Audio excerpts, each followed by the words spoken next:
ব্যাগে তো আমি গোল্ড নিয়ে আসি না।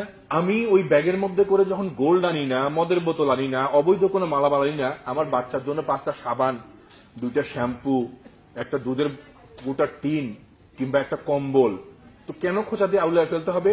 এই বাংলাদেশে প্রত্যেক বছর এখন 35 লাখ লোক প্যাসেঞ্জার বিদেশে যাতায়াত করে, তার মধ্যে 60%, 60%, প্রায় 18 লাখ লোক হচ্ছে আমাদের প্রবাসী।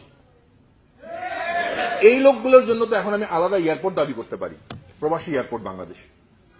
যে আপনারা যারা ভদ্রলোক তারা ওই যে ভালো এয়ারপোর্ট দিয়ে যান, লাল গাড়ির উপর দিয়ে যান, আমার প্রবাসী এয়ারপোর্টে নো কোশ্চেন আমাকে যেতে দিতে হবে, নো কোশ্চেন আমাকে আসতে দিতে হবে। কারণ দেখবেন ওই প্লেনে ওঠার মতো লোক পাবে না। যেখানে প্রবাসী এয়ারপোর্ট, সেই এয়ারপোর্টে মানুষ গিজ গিজ করবে। সমস্ত বিজনেস, সমস্ত এয়ারলাইন্স, সমস্ত বিদেশি উড়োজাহাজ এসে নামবে ওখানে। ওই ভদ্রলোকের এয়ারপোর্টে কোন উড়োজাহাজ আসবে না, ব্যবসা করবে না।